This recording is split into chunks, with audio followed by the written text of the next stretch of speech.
So I watched my mama live that out. Like, you not finna be in all them wigs. Even though she had worn some growing up just a little bit, but it wasn't long. So I'm grateful that I probably am more easier accustomed to it, to my natural hair, which is sad, because of my mother's example. But she told me, no, I'm not doing that. And when she did do my hair, she always went for natural looks. When I had my hair done in high school, people would be like, is that your hair? They would be confused because I wore hairstyles that look like my hair. Let's gravitate to that. Sometimes you want to add a little bit of density to your hair, a little bit of length to your hair. Do styles that look natural. Don't do styles that look like a whole nother race is on your head. It's ridiculous. And then, so growing up, after that, she only did natural styles on my hair, and then I started doing my own hair in high school. I would say from like freshman year to senior year, I started doing my own hair. And I made a commitment to myself. I think my sophomore year, I was like, I'm not putting any heat on my hair. I want to love my hair for the way that it is. And I think like my whole sophomore year, I was like, I'm not wearing no more weave. I'm not wearing no more weave. And I did styles, pretty cute, fun styles with my natural hair. And I grew in love with it. So I was like, you know what? I don't want to have to detangle and have 2-hour wash days forever. So I got locks. And it's still my hair. As y'all know, my locks used to be long. And I went ahead and cut them because a lot of them were scraggly looking. And I wanted to change. I've always wanted to cut my locks. And I finally did. And I'm glad that I did. But this is still my hair. You see what I'm saying? It's still my hair. It's just in a different form. So if you want long hair as a Black woman and you want to just have straight long hair, get you some locks. Get you some locks. And through that budding stage, don't wear wigs. Let it be short on your head. That's your hair. That's your crown. The Bible says that is your crown. And we got to get into the reality of the real issue that is self-hate. It looks ridiculous, y'all. And then we wonder why we have so many things going on inside of us, because there's so many wounds that you don't even realize that you have in the Black community.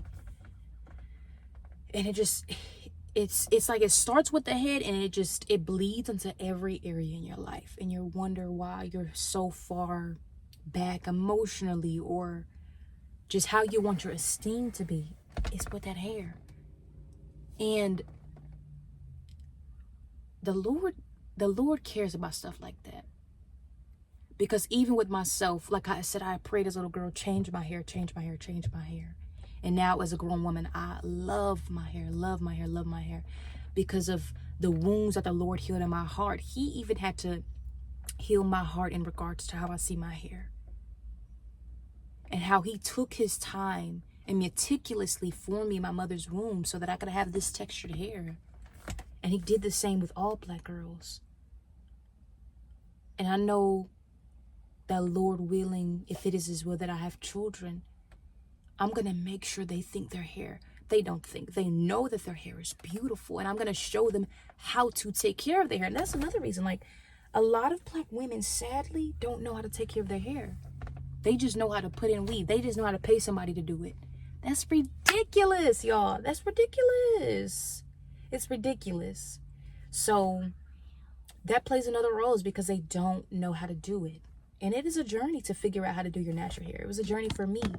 And that's why I got locks. And I did everything I wanted to do with my hair. I did twist outs, braid outs, wash and goes, buns, afro. I did all that.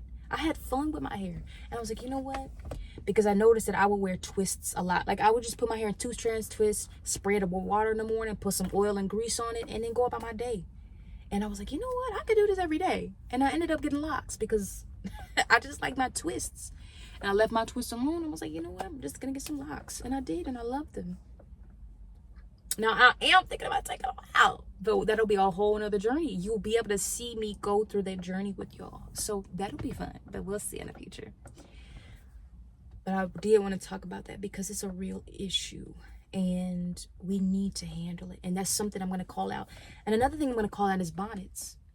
Stop wearing them bonnets in public. Bonnets are supposed to be slept in. I'm going to go ahead and go further to say wearing bonnets throughout the day when you walk around the house, take that bonnet off. Take that bonnet off. It's for sleep. It's for sleep. But you know what? With that, if you in your house, do what you want to do. Let me not go that far. If you in the house, do what you want to do.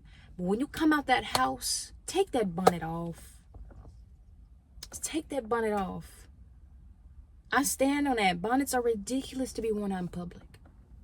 Ridiculous. Ridiculous. PJs, ridiculous. Ridiculous. It's ridiculous. And I'm not just saying this stuff because I look and I'm like, oh, this looks bad. No, because I've done that before and I know what mindset I was in at the time. For example, when I remember I wore like PJs out the house one time and I felt like I had disrespected myself. Some stuff you can't really put into words. Some stuff somebody said and you be like, I kind of feel like that too. It's just a feeling. Like I remember feeling like, wow, like I gotta respect myself better than this. It wasn't even nobody around me looked at me crazy. It was just me. And I was like, Blake, like you cannot ever do this again. You can't do this to yourself again. You cannot do this to yourself again. And that's how I felt when I wore PJs, y'all. So a lot of the times when you do stuff that, for example, when you in a toxic relationship, deep down inside, you be knowing this ain't for you. But you stay because of what? Low self-esteem. I'm using this to analogize when you feel like not getting yourself together, not taking that bonnet off your head, not putting on clothes when you go out in public. You be like, it's kind of bad, but I don't really feel like doing it. And you don't take that extra step to get out that relationship or that extra step to take care of yourself because there's an issue going on with your heart. There's some trauma, there's some wounds. Like, this is not just about wigs. This is not just about bonnets and PJs. It's wounds. It's pain undealt with. It's trauma.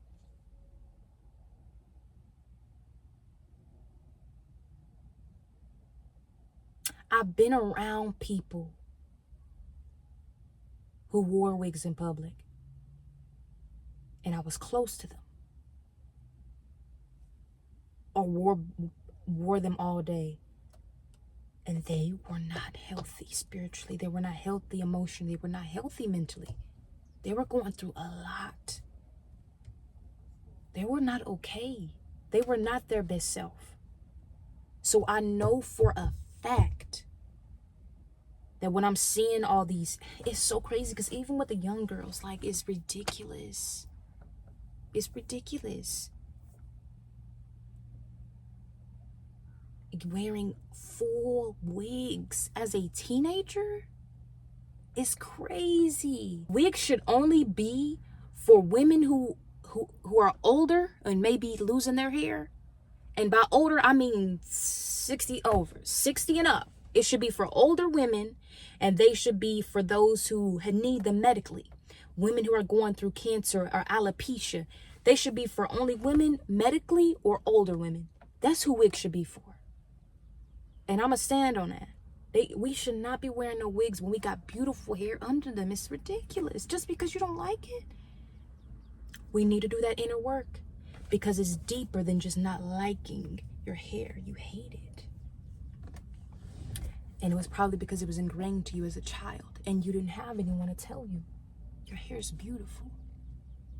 You didn't have anybody to teach you how to take care of it and how to maintain it. So, That's what I gotta say on this subject. I feel very strongly about it, and it's starting to get bigger, excuse me, in the community and in social media. And I wanted to